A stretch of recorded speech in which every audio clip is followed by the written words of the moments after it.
Welcome to Hamden Action Now, Black and Brown United. Bridgeport Action Now tonight, because we're going to talk to some folks in Bridgeport about West Indian immigration and how that applies to documented green card holding West Indians in Connecticut and their right to vote. And where do they go from here after this huge election we just had in November of 2020? So stay tuned. This is going to be really interesting.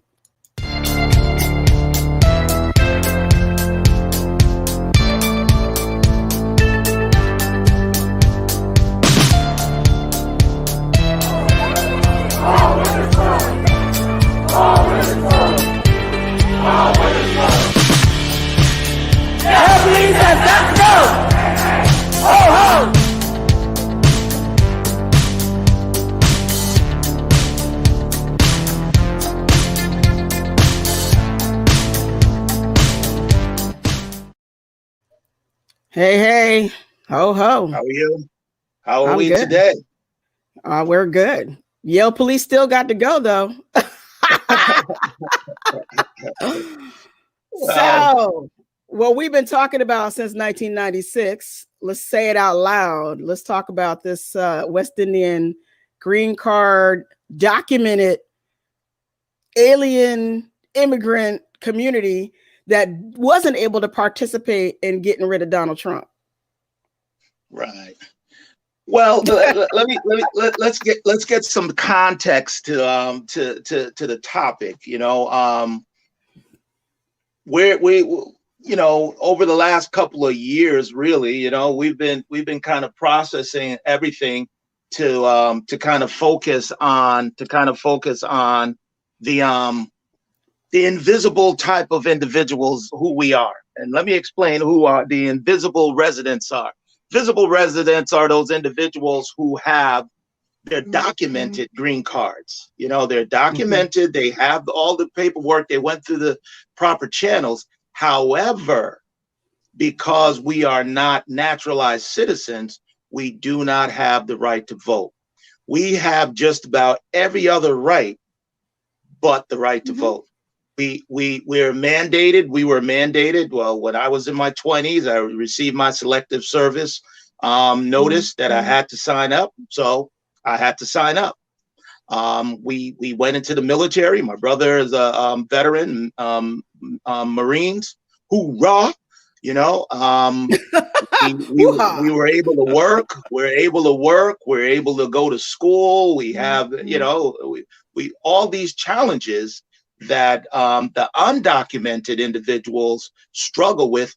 We're free. We've got a green light to do everything that we have to do. And I think in the 2000s they amended I don't know if it's a constitution or whatever federal requirement that, you know, we're even able now to get a gun permit. Before you weren't able to get a gun permit. Really? I didn't know that. Yeah. Before you weren't, because you weren't a citizen. But you know, whatever legislation was passed, it was passed, and now you can get a gun permit. So we can get driver's license. We can be selected for jury duty. We can be selected for selective service. They will take us in the military, all branches of military. We can work in government facilities. We can do whatever we want to do. However, we don't have that right to vote. Well, you know what else you guys do a lot of doing? Paying a lot of taxes. Y'all pay a lot of taxes too. People can do a quick Google of immigrants, like West Indian individuals in the state of Connecticut, and about 40% of the West Indians in Connecticut. I'm sorry, I'm drifting out of my screen here. About 40% of the individuals in Connecticut have advanced degrees. You know, and you know, a significant amount. Well, everybody knows the joke. You know, Jamaicans got multiple jobs, you know, and having those multiple jobs, many of us are homeowners. So now we're paying property taxes, and being degreed individuals, that means that we have decent paying jobs, probably above the means income. So we're paying that amount of taxes. So we pay a lot of money, but we do not have that coveted right to vote in these United States. Isn't that something? So that becomes the challenge. And, you know, as we are as we're diving into, the political arena, and we saw that, Donald Trump had 54 million individuals come out to vote for him and say that he's the right 74. man. 50, how much? 74. 74, excuse me. Lord have mercy. You see, I hope I don't get a tweet tonight stating that I tried to steal 1 million votes from him. So no, I'm he tried to hoping take 20 million. That's called that widespread fraud that he was speaking of. Right. So I mean, for me, and like, individuals I know who fall under the same thing, we're now asking the question is that, with Biden coming in and with the DACA and the pathway to citizenship and everything, it's like, I'm hoping, or I'm trying to track down someone who really understands this DACA and understands pathway to citizenship to find out, what is going to be the process. Are individuals, they're just going to wave a magic wand and voila, you're a citizen? Or do you have to go through a paperwork process? Do you have to go through a filing process? Do you have to pay the fee for naturalization? How's all of that going to be? Because, and just for the record, I just want to put it out there. I am not, this conversation here is not anti anyone. It's pro me. And my thing is that pro West Indian. And the thing is that if individuals are going to get a fast track to citizenship, who came here to everybody, right? If they came here when they were babies, and now they're in their 20s or however old they are, and they're saying, well, when they came here, they weren't documented, but we're going to give them citizenship because they spend, the majority of their lives here in America. Guess what?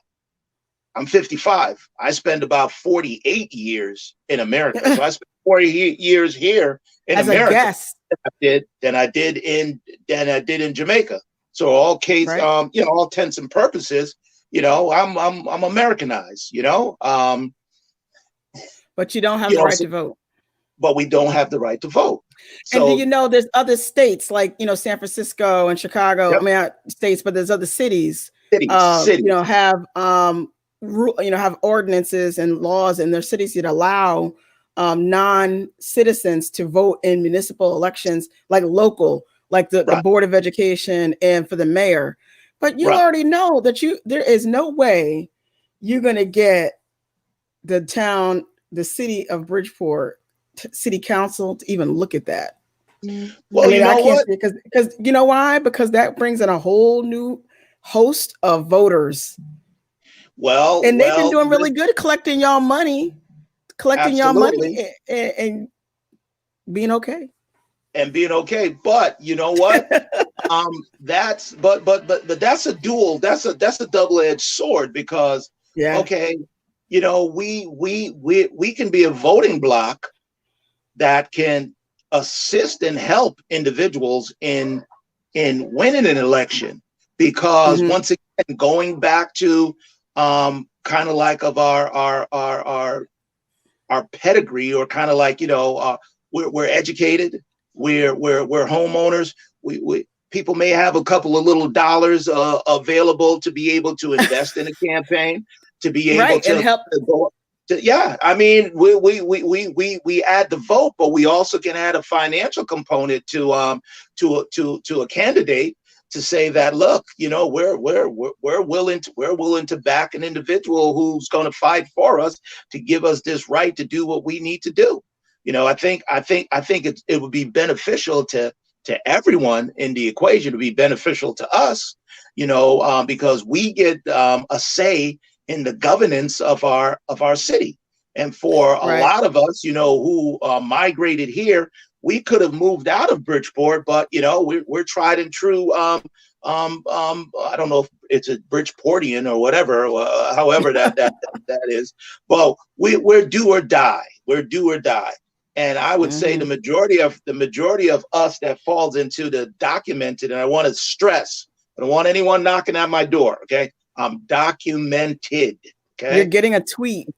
That means I'm free to travel. I'm free You to got a hold a job. passport. I have a passport. I have a driver's license. I have a degree. I have certification. So you don't have to look for me. I'm around, But wasn't and it the problem before that? It wasn't it like the Jamaican and West Indian, and because I'm kind of, everybody keeps telling me I'm an honorary West Indian now, but I wasn't the problem prior. Like, wasn't it just the difficulty of getting it? It was just easier just once you got your green card and you got your documentation. It just was easier just to have just that. Okay, we're good. We don't need to do any. Yeah, I mean, once again, education is a powerful thing, and really understanding the kind of makeup of why an individual would come to America. We've had individuals say, well, if you really valued the all the values of America, you would get your citizenship. And I said, you know what, I pledge allegiance to the flag since I was 6.5 years old. And you writing a check to that flag on a regular, okay? On a regular. I mean, if 48 years, if 48 years here doesn't say that, the values, we understand the values, and, we accept the values, and we do what we have to do. I mean, I don't know what else. I'm pretty sure there's a lot of nationalities, Italian, Irish, individuals who have been here probably longer than I have, who haven't gotten their citizenship. So that's the reason. But I believe, my thought is that I believe that, if you're going to grandfather in new individuals who, as sorry, everyone, as the Republicans try to blanket saying that they're going to be a drain on the economy, a documented individual is not a drain on the economy. And the undocumented people either. Yeah. I mean, the undocumented, they're coming here to work. And once again, you talk about invisible, those are invisible individuals. They also truly are invisible. They're still paying taxes. They're still paying. Even if they're not paying taxes, they're adding to the economy because they're spending money. They're buying groceries. They're paying rent. They're paying bills. It's like they're absolutely rude and is disrespectful. To and these are the same people who work at the hospital laundry or work and clean offices at night and clean hotel rooms and watch your kids. Okay, but we don't want them to have Social Security check. We don't want them to have Medicare. I'm sorry. So the great misnomer, and I hope the Latino community really understands that, especially a lot of the West Indians who came here in the 70s, we were in that position. We were the ones that came here, and we took those jobs that no one would take. We were the ones that came here in the 60s as they call it sponsorship. The technical term now, especially if you're from Europe, from the European context, is an au pair. So my mother came here as an au pair back in the 60s. She took care of white individuals' kids for years until she migrated to Bridgeport. And then when she migrated to Bridgeport, she still an immigrant, still new. She got a job at Bridgeport Hospital. And she was there for almost 45 years at Bridgeport Hospital in a domestic capacity. She worked in housekeeping, she was a domestic worker. She was a domestic worker. And the majority of the families that came here, that's where a lot of individuals started out, working multiple jobs in order to provide, in order to get, make an income. Because when my mother and father first came here, we were still in Jamaica. So they had to send money out to take care of us. So, and that remittance, that's what a lot of island individuals, that's one of the things that they have to do. So we don't come and say we're just going to sit. And I believe if America really steps back and allows some of the Black and brown individuals to come in, they'll see that these individuals are not coming here to be lazy. These individuals are coming here. They're coming here to work, to earn some money so that they can send home. And for a lot of individuals, when they get to a certain age, they migrate back home. You know what I mean? Right. Well, see, that was just the BS rhetoric that Donald Trump started from when he started his campaign in 2015 or whatever. I mean, you know, that was his way of poisoning America against folks that just came here just like everybody else did. You know, he's not a Native American. You know, I mean, Donald Trump, I mean, that was his part of his, and it worked. I mean, and it really, the part that made it so filthy and disingenuous, he made everybody afraid of immigrants. He wanted you to be very afraid of them. They're not bringing their best. They're bringing their worst. They're drug addicts. They're rapists. They're killers. I mean, and you know, he really capitalized on white fear, and it worked like a charm. You know, it was like taking candy from a baby. You know, and what he's done is he just like people like, here you are. This is where we are. Here you are, you know, an immigrant who's been in this country for 50 years practically, you know, and you know, this is the face of the people that, you know, they don't want to show. They'll show the border and all that, but they don't show, you know, the green card folks that's been here for 50 years paying into the system. At what point, when does it come down to that you get another person in the White House that says, oh, I don't care if you've been paying in the system, you don't get a check. You're not a citizen, you don't get a Social Security check. Wait a minute. You jacked my paycheck for 50 years. What do you mean I don't get a check? You don't get a check, bro. You should have become a citizen. I mean, we don't know. We don't know. There's some on January 6th, there was some precedents that when you get really upset about people disenfranchising you, what to do. Some people wrote the book on it. I don't think the outcome would be the same if a bunch of West Indians try to storm the it would have been a bloodbath. It'd be a bloodbath. Right. I mean, you know, you wouldn't imagine waving the Jamaican people. Yeah, imagine waving the Jamaican flag while we're crashing through the halls of Congress, right? Right. So I mean, my argument is like, so my thing is you know, the folks, you know, like you said, the big question here is the green card holders who have been here but never applied for citizenship, are they going to be allowed to utilize the same benefits through this immigration reform that President Biden is rolling out? And he's rolling it out now as we speak. So, you know, are you guys going to be able to benefit from that as opposed to, you know, I mean, could you imagine how many people, you know, it's a whole campaign that's got to be rolled out. Yes. You got to roll out a whole campaign because it, you know, people who've been just rolling along their whole adult life, they're going to have to know that you are now eligible to get this pathway because there's a new pathway that's going to happen for you all as well. And because right now you can't vote, you can't even participate in the election process. And we now saw how important that was in November.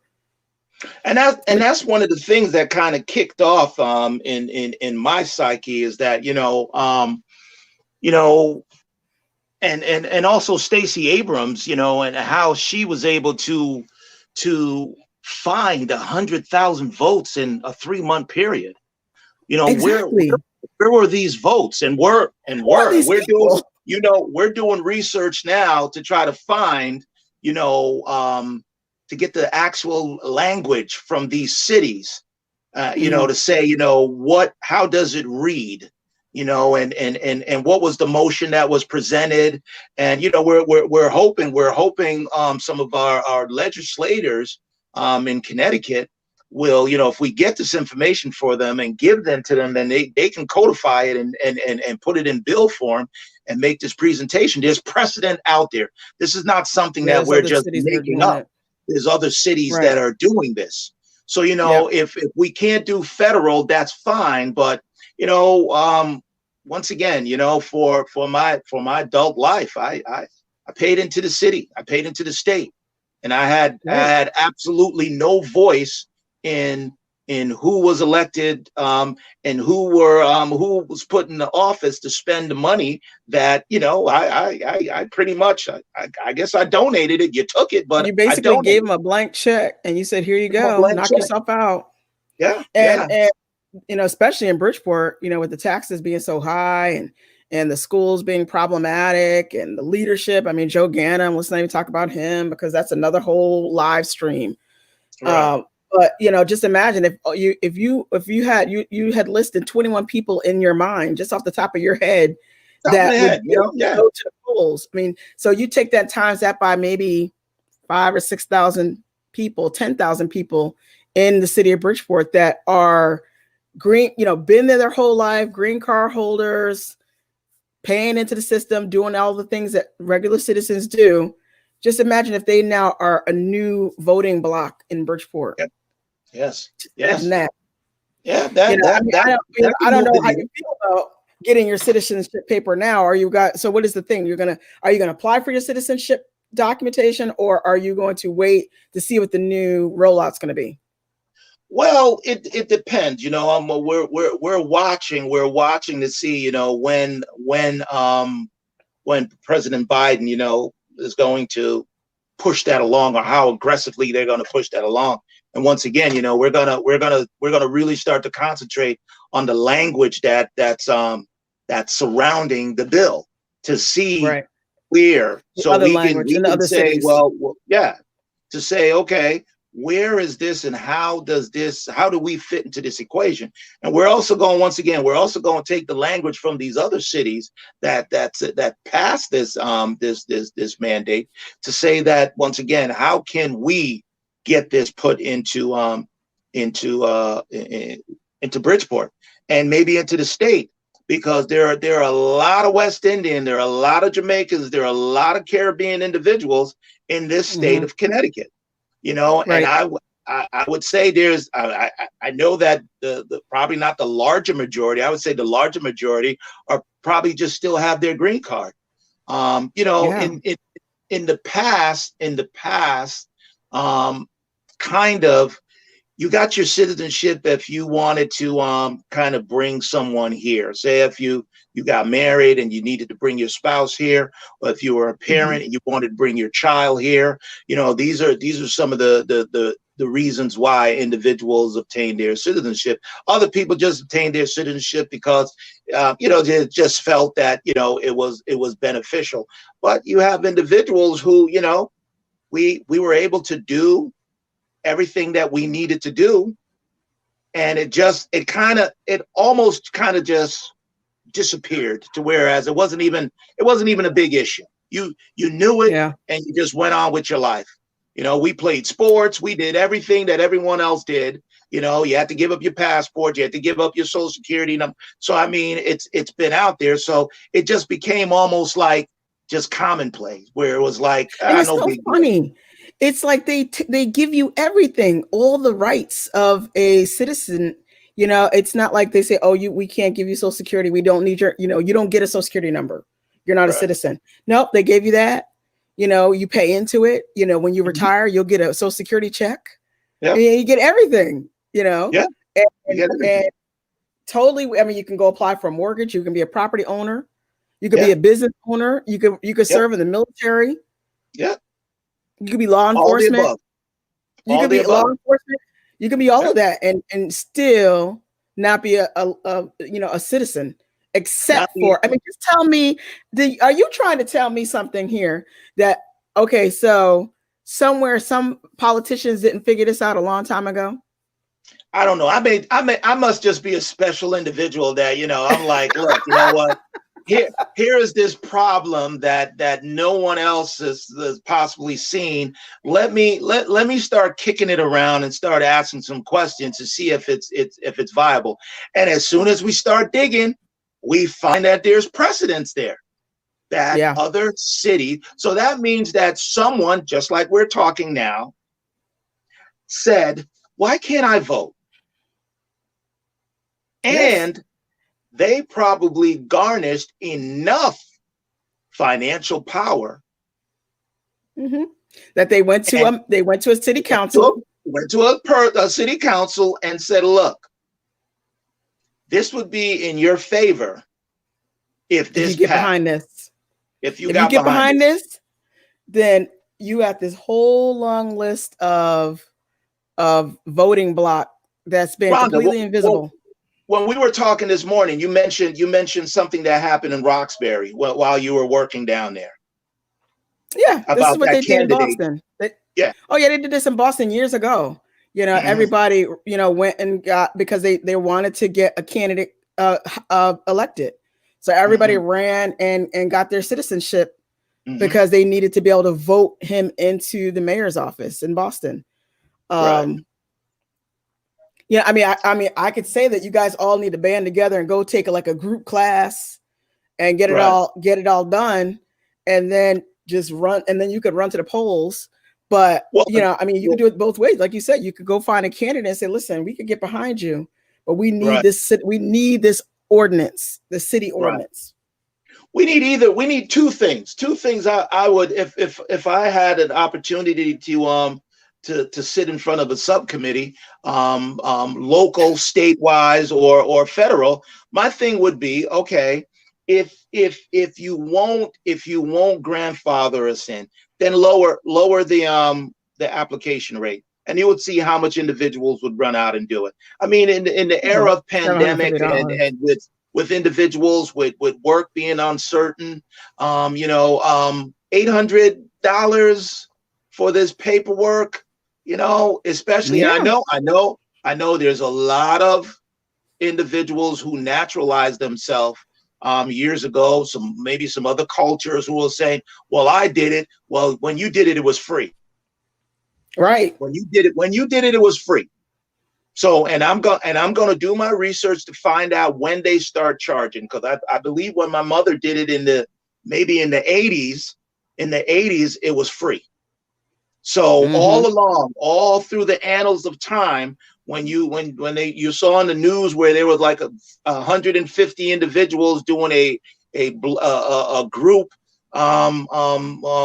citizenship sign, it was free. It was free. Right. And they would all come in this big room and they would all say the little thing and raise their hand. And yes. Yep. And the questions, it's not the paperwork. I think the paperwork process takes longer than the actual thing. You need to know who your local senator is. You need to know who the president is. They ask you very well back then. I don't know if just like poll tax and just like, reading tax, that they have made it so much more complicated that now the average immigrant, limited English, limited knowledge of the country, if they would be able to pass it. But in the past, it was a very simple test. Yeah. Oh yeah. Because in the past it wasn't a thing. Now it's a thing. Yeah. Thanks. And who knows what they've changed since the last 4 years. Indeed. So it was welcomed. They wanted you to be a citizen, so they made it as simple as possible for you to be a citizen. But as the tide turned, now we're going to complicate it. We're going to add a financial component to it that's going to knock the new immigrant out of it. The new immigrant doesn't have $800-900 to say that I'm going to pay this for citizenship. So these are the deterrents that were kind of put in place. So going back, depending on what the pathway to citizenship is, what they're going to do with the DACA,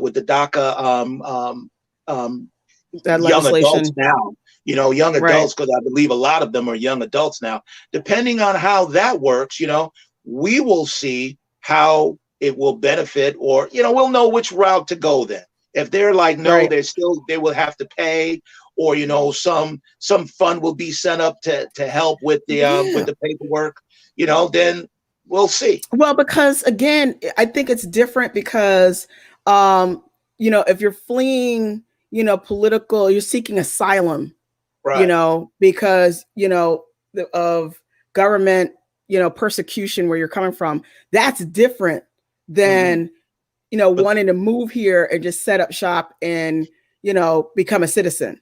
I think that again, I'm not an expert on it either, but what I, read and hear, that I think that the majority of the push from folks and down at the border and, coming in from Cuba and various places, that's from trying to flee, government persecution and seeking asylum.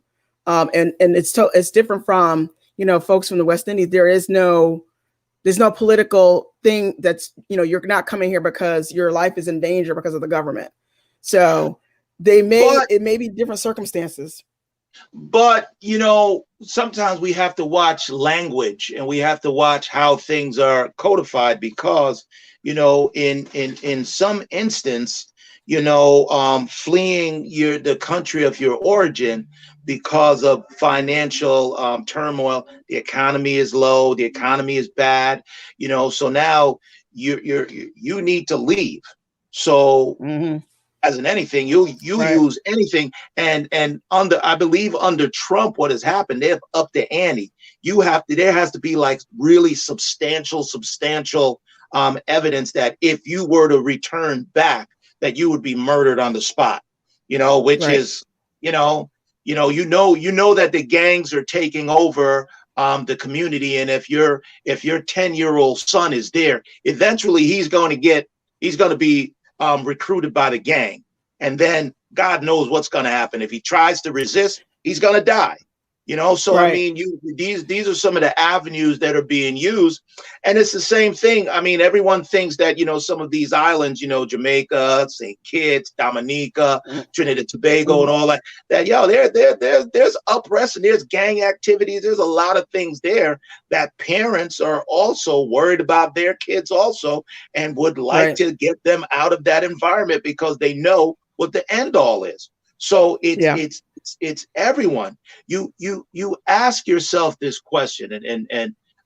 in Europe right now, this is the question that's kind of bouncing around: is why is everyone, you know, fleeing all of these countries to come to Europe, to come to Belgium, to come to France, to come to Europe, to come to Spain, because America and a lot of these countries were colonialized. Okay. So you came in and you made the language, you represent yourself as our mother. So we speak the mother tongue. So now, as in anything, when you're a child, who's the person that, if you're hurt, if you're a little you know, if you're in trouble, who do you run to? You run to your mother. So that's why a lot of these people, a lot of these immigrants are going to these developed countries, because you came into our countries, you stole all the natural resources, you kept it underdeveloped, and then you left. Right.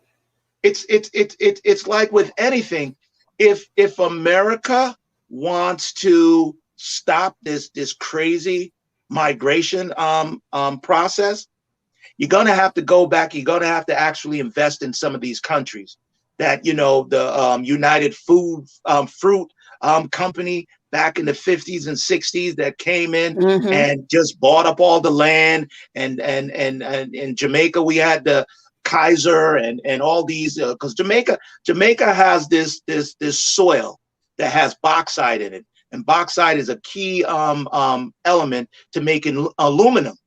So you had Reynolds, you had Kaiser, you had all these companies that came down there. Bauxite is like should have been our gold, should have been our oil. We should have been the country itself should have latched on and should have marketed to, whereas we would be just like the Arabs did with oil. You know, and not let this precious element just be squandered, and let the European that was your power. That was your economic power. That was our financial power. And right now for Jamaica and a lot of these Caribbean islands, tourism is our main source of income. And with COVID and the pandemic, you're hit now. We are more than hit. Than hit. You know, so you know, getting back to the topic. You know, myself, you know, I'm looking for some answers to find out, you know, which course I need to take. Do I go and just get the citizenship in order to be able to secure that right to vote? Do we get grandfathered in? do we work with legislation and legislators to try to see if we can get, you know, at least the local municipal vote and maybe the state vote, you know, until we can work on the federal vote. You know, so these are some of the questions and you know, that we're throwing out. And for anyone that's watching this this stream, if you know, if you're a immigration lawyer, if you work with Amnesty, what was the organization we spoke with this morning, Rhonda? Can we mention them? I can't remember. Who did we talk to? You know, because my memory is short, so you have to tell me. I can't remember. That the gentleman. I don't know if we can mention their name, if they would want us to mention their name. Oh yeah, no, but Okay. yeah, no. There's a whole bunch of groups out there that are doing this, Right. and we need to get to the bottom of it. Yeah. Because you know, we can't have another election go by without you guys being participants. So one way or the other, either we need to get the law, like allow, get behind a candidate and say, listen, candidate A, either here is your options. We have a whole voting block and it's thousands of people, and it would behoove you to pass an ordinance to allow us to vote in the Board of Ed, City Council, and Mayor. Right. If you don't, we're coming anyway. Yeah. We'll do like Boston. We'll do fundraisers, and we'll get a whole lot of money, and we'll just pay for citizenships, and then we're coming anyway. I mean, because it's all going to take time for all of that to cycle out. Right. You know what I mean? So I mean, it'll take you some months and probably years. I don't even know how long. I mean, we don't even know how long that process is now. It could take months. I don't know. Well, once again, that's part of my homework is to get all these documents and to find out what the process is and how long the process is and everything, in order to as we kind of branch out and being able to now to help direct individuals to this is the process. Right. And once again, if there are agencies out there that see this, that is willing to step in, who have all this information already, that's willing to say, hey, Edgar, we would love to come on this platform and be able to give a tutorial on how it's done. If there are immigration lawyers out there who wants to come on and say, look, this is what we do. This is our fee for doing it. And we can fast track it to get all the paperwork in, because and do it like in bulk, just bulk it. Have everybody come and do one big package for everybody. Right, because we filled out grants, we filled out all these things during the course of our life, and we know that if you forget one little thing, it's bounced out and it's sent back, and now the whole process, now you have to wait, now you've got to go through. So if there's individuals out there who know this and know what to do and how to do it, and we can fast track it, we can, once again, this can be beneficial to an immigration lawyer or some agency that that does this. It's a win-win. And I also think what you should do is you should also get a petition started and get everybody on board who is looking for this, and make sure that they know that if you got 5,000 or 10,000 people statewide and also citywide who would definitely benefit from this, that is very powerful. That's very powerful. I mean, start that thing right now and tell people right now that we want to find out, because you guys are already here, you're already green card holders, you're already documented, been here for decades. Right. How can you fast track citizenship for everybody? And in the meantime, on the same track, we go to the local city officials and say, they're doing it in Chicago, they're doing it in San Francisco, they're allowing the documented immigrants to vote in municipal elections. We need that to show up on the next slate, whatever the slate is. And mind you, I'm 100%. I would say I would be 100% sure that there are other green card holders in the Latino community, in the Haitian community, that falls into the same African. thing. Have been here, African community that have been here, that have paid into the system, that have worked the system as the kind of like that American dream myth, you know. But we grind. We came in and we did what we needed to do, and you know, you imagine now if that's a whole coalition, right? So not just West Indian, the Latinos, the Africans, you know, all these individuals who have these are documented green card holders who now we're all meeting to say that, look, in order to help the next wave of individuals coming in, we need to set the precedence here in Connecticut, stating that a documented green card holder can vote for city council, alderman, mayor, state rep, state, well, not federal senator, but governor, anything that's within the city, within the state limits, that we have a right to vote. Right. So you imagine, and you could even stick like a time frame on it. If you've been, you know, a green card holding person for at least a minimum of 5 years, you're eligible. I mean, just like I said, it just, you know, this thing called voter suppression is so nifty. You cannot tell me that somebody didn't sit somewhere and say one day, we're not going to give that to them. Well, remember, we're going to give them everything else, but they're not getting that.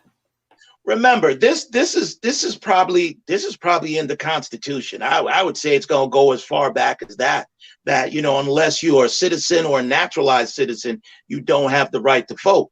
But with everything being the same, everything changes. We know that there's been a lot of amendments to the Constitution, and there's a lot of different factions in the reading of the Constitution. But my thing is that a lot of things have changed. You know, we have rights that's been given to communities that, per the Constitution, shouldn't have gotten it. So things can change if people wanted to change. You know, if they wanted to change, you better believe it'll change.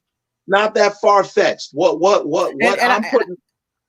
And I bet you if you go do your research on San Francisco and Chicago, I guarantee you will find out that there was a candidate that couldn't get support from the local electorate. And they said, and I know all these West Indian people, or maybe, you know, Latino or whatever, who are green card, working, paying tax, you name it. And they said they went to them and they probably said, listen, I'm going to go ahead and we're going to make this ordinance happen. But, and I'm going to make it. And I'm hoping I can count on you, because if you can get me in that seat, I can make changes for your community. And they just did it. Well, I'm going to say, I guarantee you that's how it was done. I'm going to say if it's San Francisco, maybe it was the Asian population there, who probably fostered that, you know. So, you know, but as I'm diving into and doing my research into these cities, you know, I'll have information. So, you know, I'll come back once I have some more in-depth information to kind of, you know, share with individuals to say that, look, this is not a pipe dream. This is not something that Edgar just sat down and it's not a wish list. This is something that is actually on the books in some very other cities, you know, metropolitan city. This is not like, it's like, you know, it's not a small, these are not small little rinky-dink towns. These are major metropolis that have said that this is needed for a reason.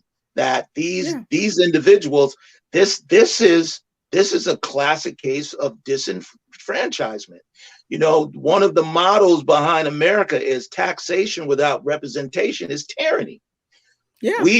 I'm talking about Edgar right now. Edgar has paid a lot of taxes, federal tax and state tax and local tax and sales tax, paid a lot and property of tax. taxes. Property and gas taxes, taxes. Every tax that's there, I have paid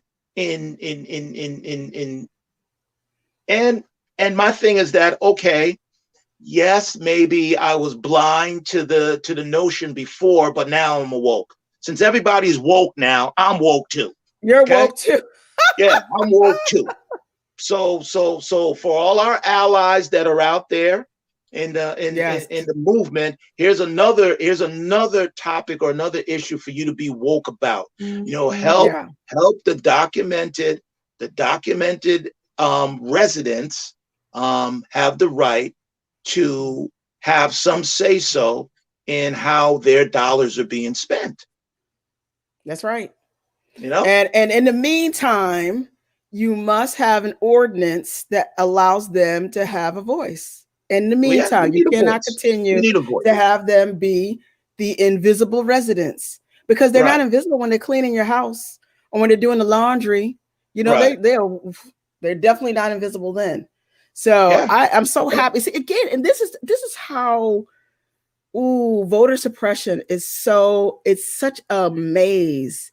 There's so many ways that people, okay, so if you take out the whole West Indian population, you tell them, oh, no, you don't need to become a citizen. You're good. We give you all the benefits. Why do you need to be a citizen? You don't need to be a citizen, bro. Edgar, why you need to be a citizen now? You've already been here. Right. You're not worried about getting sent back. Right. What? You want to be a citizen now? Why? Yeah. Oh. Yeah. You want to vote now? You want to vote now? What? That's what it is, huh? Oh, we see. Well, I don't like you people. Listen, I don't like you people anymore. I used to like y'all. Yeah, I'm not going to Ocherias anymore. I'm telling you, they are going to have an attitude because they're going to know why do you suddenly want to be a citizen? You were fine. You just listed all the bennies that you got from. Is if you were like a citizen, what's the problem? Right. Why do you need to be it now? Yeah. Because Joe to get the hell out the mayor's office in Bridgeport. That's why. All right. Well, and the thing too is that when Trump came in and he starts slapping these bans, and I'm wondering how many Arab individuals, how many other individuals that have work visas. What is it, K2 or K4 visas, the H4, H3 visa that they can work. How many of these individuals who have these designations, but they still can't vote? And now, Trump came in and just slapped bans. And I mean, we were biting our fingernails, wondering, is he going to slap a ban on the Caribbean? Is he going to slap a ban? Right. What do? You don't know. And there's nothing all he needed to do is have an attitude one day. Yeah. He could have been like, yo, man, I like this jerk patty and I'm like, no, didn't give it to me, man. Yo, put a ban on him. I don't like curry goat anymore. You know what I'm saying? No more oxtails for you, Donald. Oxtails, Donald. You know what I'm saying? So, I mean. But that's all it would take. But look what happened. As soon as he came in, it was just sweeping legislation. So no one knows. Yeah. No one knows. So I know. I mean, President Biden came in on inauguration day, and that was one of his first executive orders. We're lifting the Muslim ban, the travel ban. Get that out of here. He was like, get this out of here. Get it out of here. We're done. He just went through there and just undid 4 years worth of foolery.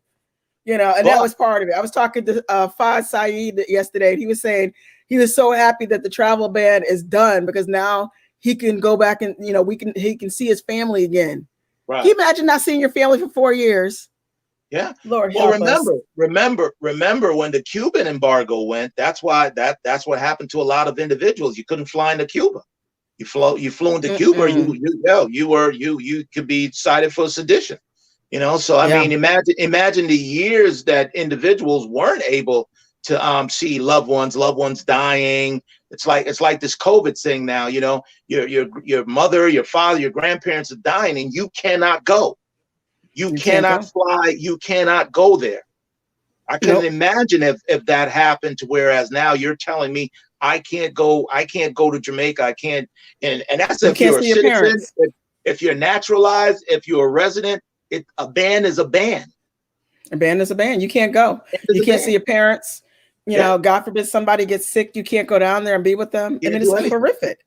Yeah. It's horrific. So, I mean, I just think that it's a 2-track deal. I agree with you. And I think that it should be, let's get this ordinance on the books in these towns, or even maybe, legislation in the state. God knows, the Republicans would have a field day with that one on a statewide level. Even the local Republicans would have a fit.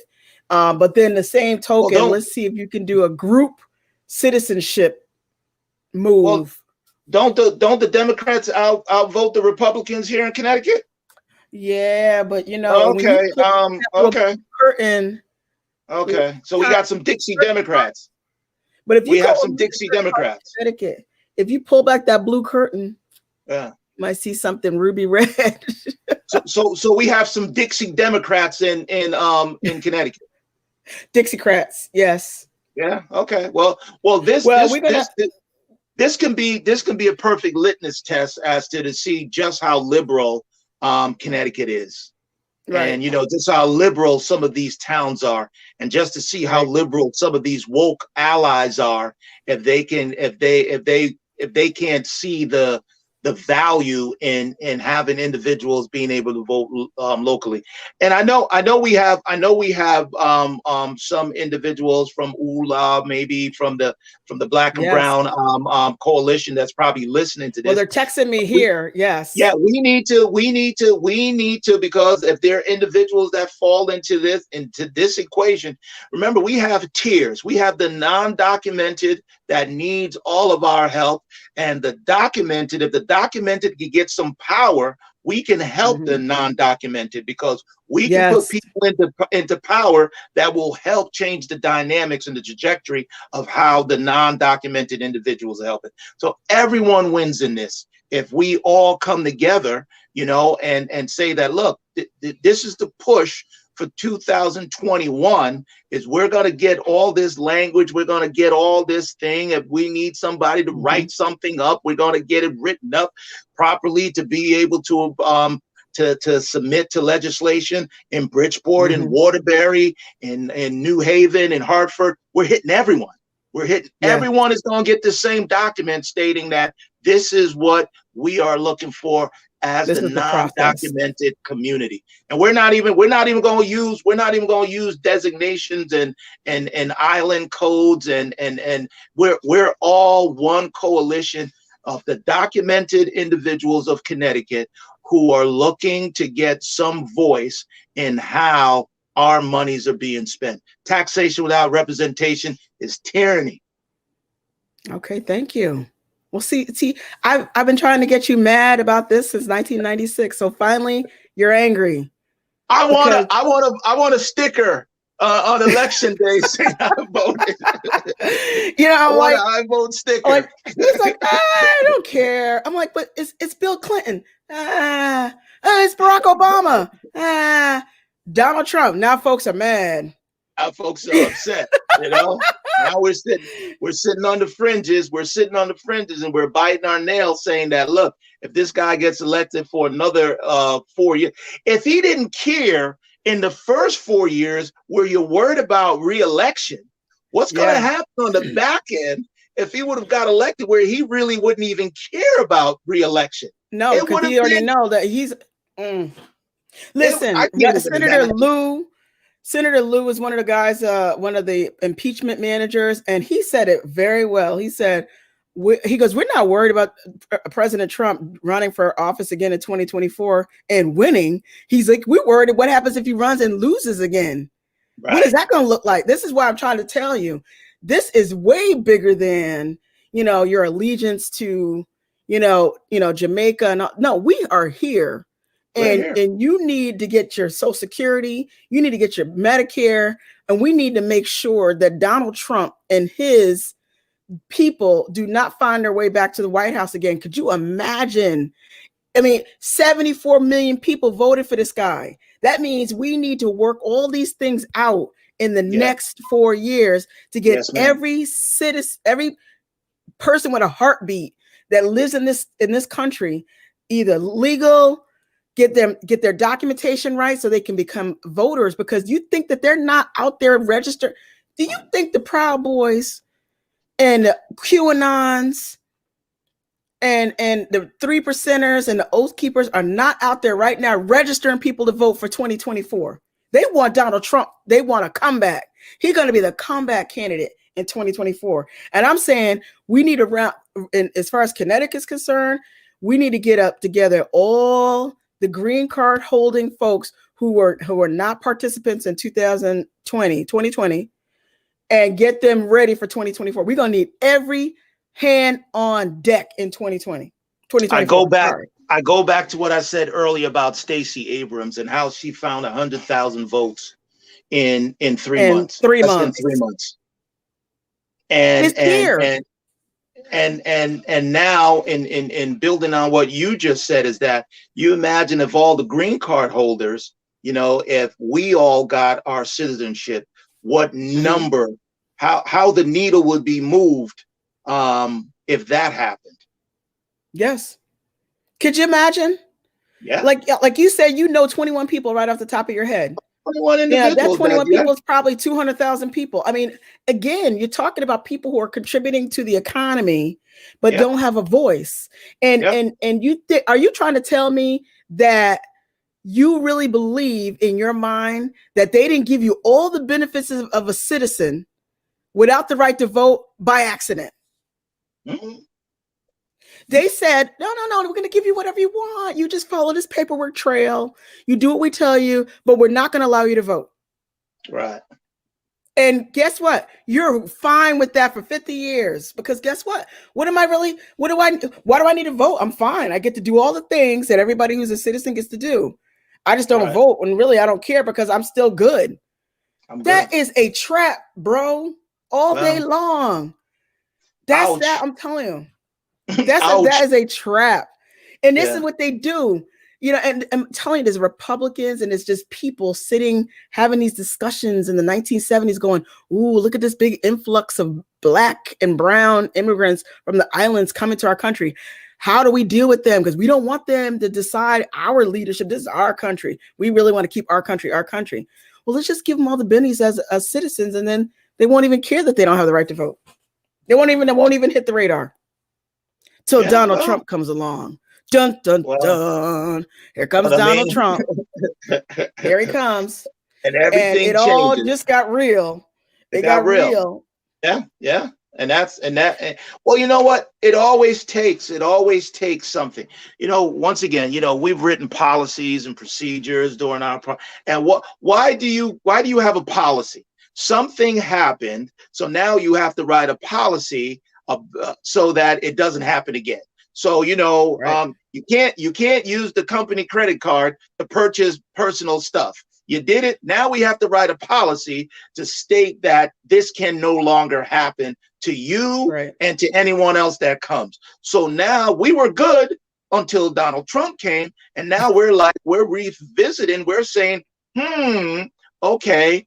Here is this crisis that happened that I'm silent. There's nothing I can do. I can't go anywhere. My sidewalk needs to be repaired. I can't even go to the mayor's office and say, look, I demand my sidewalk to be, did you vote for me? No. Did you vote for the next guy? No. Well, why didn't you vote? Well, I can't vote. I'm a documented. Get out of my office, please. Get out. What do I do? Hang the phone up. And that's what they're going to do. They're going to hang the phone up. What's going to happen? Because you don't have a dog in the fight. Right. I don't have that ingredient that's needed for them to value my conversation, because they can't count on my vote. Can I count on your vote? Can I count on your vote? Can I count on your vote? They can't count on my vote because I can't vote. I can pay you taxes. I can give you all my money, though. Here goes my money. All my money. And I'm telling you, just think about it. In the 1970s and the 60s, when this population started to come over from the Caribbean population started to come, somebody sat and there was some discussions in rooms all over Connecticut. I'm sure they were saying, well, and not only just Connecticut, in the country, in the country. As you know, the immigration population started to increase, they were like, okay, well, we're going to let them pay into Social Security, you know, because we need their money. Because just imagine if you all didn't pay into the Social Security fund, which is a pay-as-you-go program anyway. There's no trust fund anywhere. So just imagine if you guys all suddenly just took your money out because, hey, I'm not a citizen. So, you know, that Social Security money that you get, I'll take my money and I'll invest it in the stock market, or I'll invest it somewhere else. You would bankrupt. Do you know how the West Indian community would bankrupt the United States Social Security system if you all just took your money and left? Yeah. Well, not just us. I'm talking now we're doing a more, you know, we're expanding that region to say that, look, what if all the documented aliens, if we pulled out our money, because now you're saying that we're disenfranchised and we don't have any power, we don't have any voice. So, you know, then why should I pay into the system? You know, right. So once again, it moves the needle in different ways, and I'm pretty sure I'm hoping there's some savvy politicians out there who will look at their numbers on that last election and said, what if I had another 1,000, 2,000, 3,000, 4,000 individuals that will vote for me? So you go from a close margin to a landslide. Think about it. In a blink of an eye. In a blink of an eye. Listen, Reverend it. Warnock and John Ossoff won. I mean, Reverend Warnock kind of won over that Kelly Loeffler woman. She was horrible, and her worth her $800 million. She was able to go home to her $800 million. Boo hoo! I feel so bad for you, Kelly Loeffler, or whatever your name is, Loeffler. But John Ossoff he squeaked through with I don't know, 18 or 20. Lost. Oof. So, you know, this is what I'm trying to tell people. I'm like, we got to get everybody to the polls, and every person who is eligible to vote, because they do. This is all done on purpose. I'm saying you're coming on. Yeah. I mean, all on purpose. You know, sometimes not pushing the issue. And you know what? Let's be honest. I'm faulting Republicans and Democrats on this. Sometimes not pushing that issue. You know, I haven't heard in the language. I hear about, you know, the pathway to citizenship. I hear about all this, but I never hear anyone talk about, hey, documented residents. It's time for you to register to be citizens. We need your vote. I've never heard that. You're not going to hear it either. You're never going to hear it. Okay. Because you're not listening. You're not paying attention to what I'm telling you. They don't want you to vote. They want you not to participate. Go back and watch Stacey Abrams' video. Stacey Abrams' video says elected people like small and manageable elections. Right. They don't want to add another 100,000 people because that's 100,000 people. They got to go court. Right. They don't want it. That's why they give you everything you want, like you're a citizen. You almost feel like you're a citizen, right? Right? It came to the point where I forgot. It almost feels like you're a citizen until it's time to go to the polls. And then they go, well, you know, what do you need to go to the polls for? It's just a thing. Meanwhile, back at the ranch, Joe Ganim comes out of jail and goes back to the mayor's office. There you go. And you can't stop it. Can't do anything. If I got arrested, why do you want to be a citizen now? if I got arrested, I'd be deported. You sure would. That moral turpitude is a thing, moral turpitude will get me. I would be deported. So you know, it becomes the issue, and this is not stoking any flames. This is just asking a question and posing a question to an issue, stating that, look, you know, what are you giving these individuals? What is this immigration bill and what is the language in this immigration bill, and how does it impact individuals. And what I'm saying as a documented alien that's been here, immigrant that's been here for X amount of years, decades, that, you know, do I get swept into that whirlwind also? Because if you're saying that you're going to give direct and immediate citizenship to someone who came here when they were a baby. I came here when I was 5. I was a baby also. So I think that, you know, that should also, and plus I've got documentation. So that should speed up my process even that much more. I should be able to walk down to the federal courthouse and just say, hey, look, man, based on your years here, and you've lived a stellar life, you know, you pledge allegiance to the flag, yes, you know, and you're a citizen. I'm shaking my head again. You grandfather in, you buildings grandfathered in, you know, other things grandfather me in. I'll be a grandfather soon too. So it's like, damn, I'm already here. You know what I'm saying? Yo, what's up? I hate to break the news to you. I hope the whole moral of this whole discussion is that it's never been about any of that. It's always been about controlling the narrative and controlling the number of people who go to the polls. Right. They do it on purpose. Yeah. This is done on purpose. And this is how you get to have 20, 25, and 30-year incumbents. Right. Because if you take out a whole group of people and they don't even know, they are so good. They don't even tell you. They're not going to say, oh, come on, participate. They're not going to do it. They're going to just let y'all just continue to give me the money though. I want them all the money.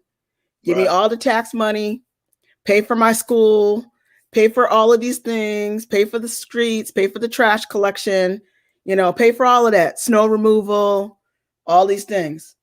But why do you want to vote now? Right. Yeah. Well, once again, we have two avenues. We have the citizenship route that may need to be the focus. And for individuals on that federal level, Mr. Biden, President Biden, if anyone has his ear, then, you know, someone needs to say, look, we need to lower this citizenship charge. What you should do is you should call Jim Himes on Monday, and you should tell him that there's a very large green card holding West Indian population in his district. And you want to tell him that you want to make sure that there are provisions in President Biden's legislation that he's proposing. And it should be an amount for us to get citizenship. Yep. Well, that needs to be included. Yeah, that's right. It better be included in the federal legislation, because if you don't tell him, it won't be in there. Right. Yeah. Yeah, that's a good point. So anyone in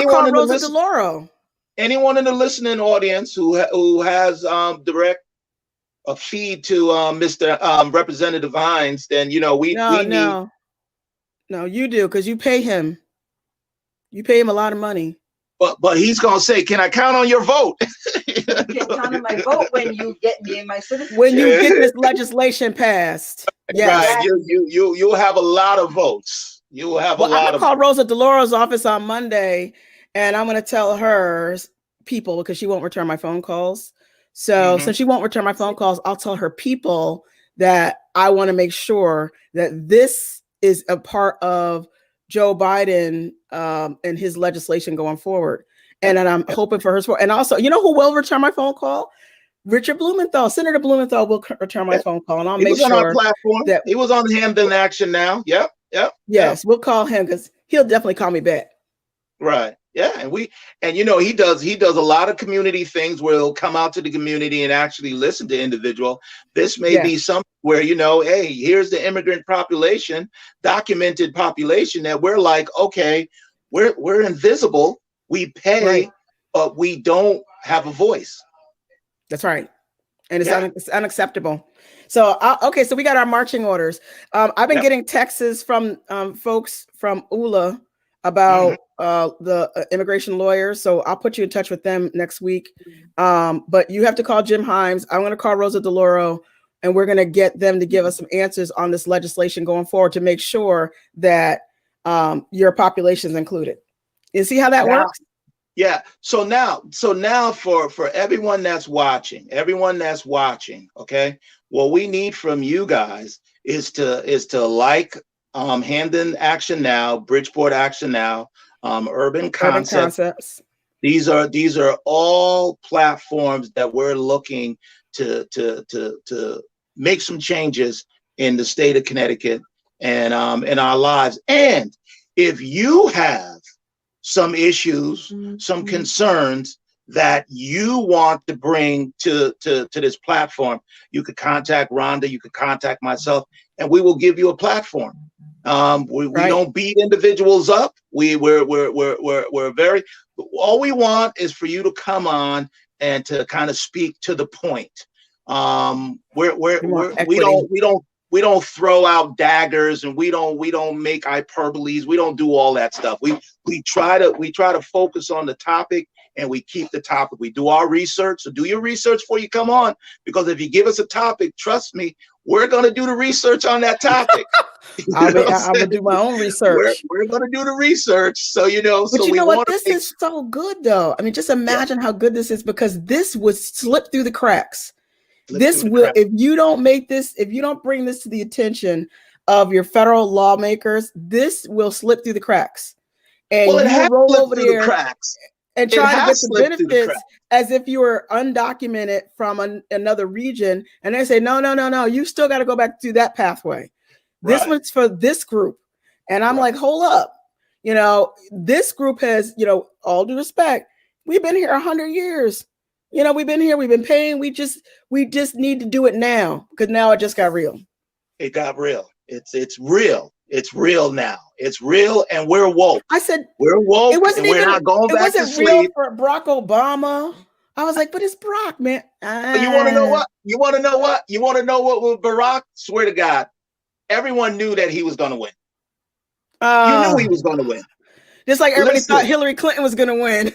No. But listen, when Colin Powell, when Michael Steele, when that Anderson, that black guy, the black conservative talk radio, when you had these individuals came out and said that, look, regardless of what my political affiliation is, I have to vote for Barack Obama.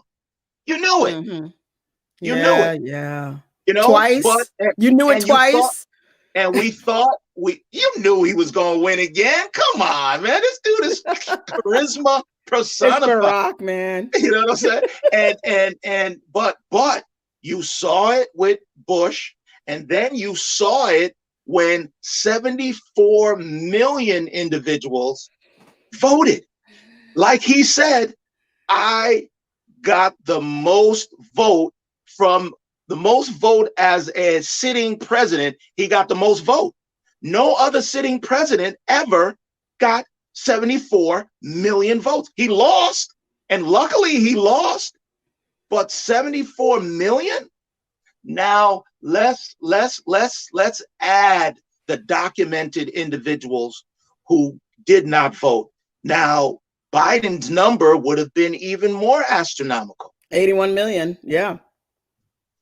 It would have been so far-fetched that, it changes.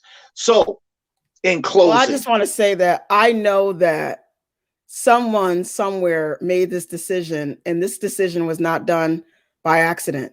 I'm telling you, it was another way to have voter suppression in a community that, Americans don't believe deserve to have the right to vote. So, they make it very difficult for you to become a citizen, and they do it, and they make it expensive and difficult, and they give you all the bennies of a citizen other than being able to vote. You can't tell me that has not been done by design. And I believe also, they kind of use that, well, if you're really for America, then you would get your citizenship. And I think that's a little bit disingenuous also, because that shouldn't be the marker for someone to gauge, to say that, are you patriotic, to for lack of a better word. A lot of individuals, just like I said, it just became a common stance that you just, no big deal. Yeah. Once you got to a certain age, it just was downhill. It's like, do I really need to? Yeah. But listen, you know how many unpatriotic Black folks I know that are Americans? See, you can say that. You can say that, but hey, I mean, it goes to. I'm just saying. I just think that it's way. I mean, and even like you said, you come here and you could even be in the system.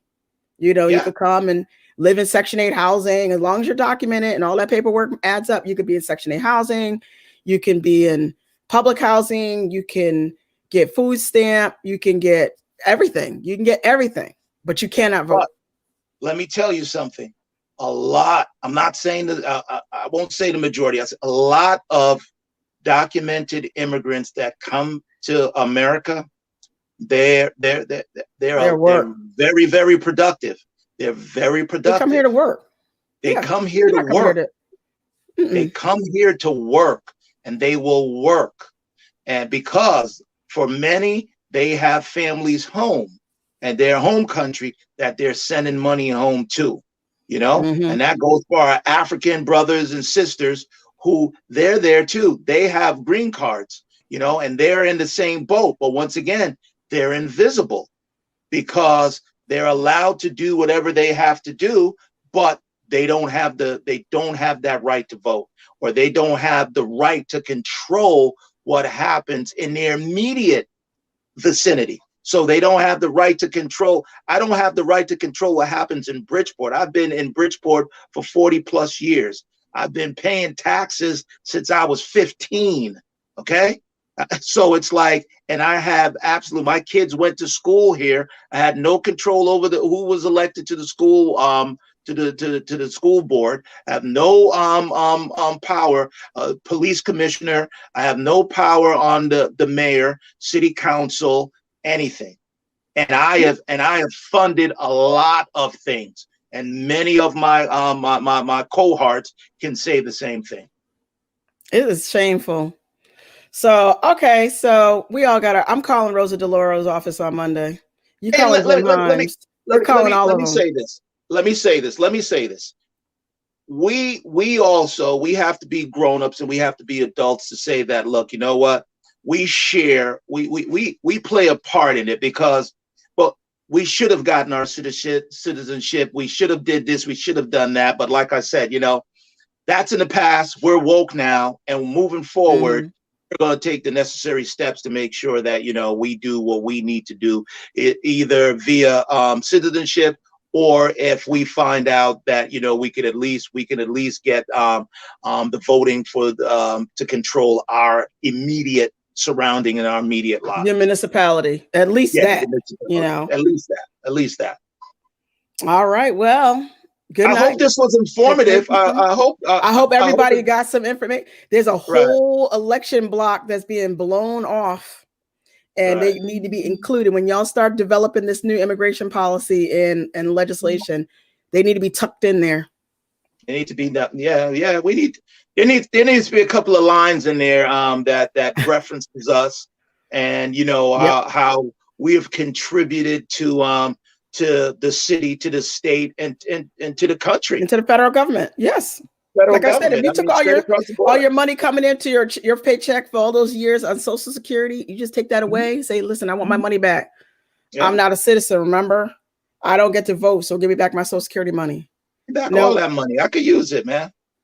Yeah. I could use it. If y'all want to give it all back to me, and y'all want to kick me out, then I'll take all my money and then I'll leave, because I earned it. You just bankrupt the whole system, and we don't want to do that. Yeah, huh? What's that? Okay. So yeah. So if I'm being told, Anyway, but yeah. So I'm hoping that we get some positive feedback from individuals that are listening. Any coalition individuals out there that would love to aid and assist us. You have the different Rhonda. They can contact us on Twitter, on Facebook, YouTube, what else? Instagram, all the platforms that you can see. You can go on urbanconceptscode.com. They have a website too where you guys can, if you want to contact Edgar through his website, it's urbanconceptscode.com. Right. All right. Ms. Caldwell, as always, thank you for giving me the platform, the whole platform for the time. I appreciate it. It's very important. Right. All right. Well, you take care. Have a good night. You got it. All right. You too. Take care.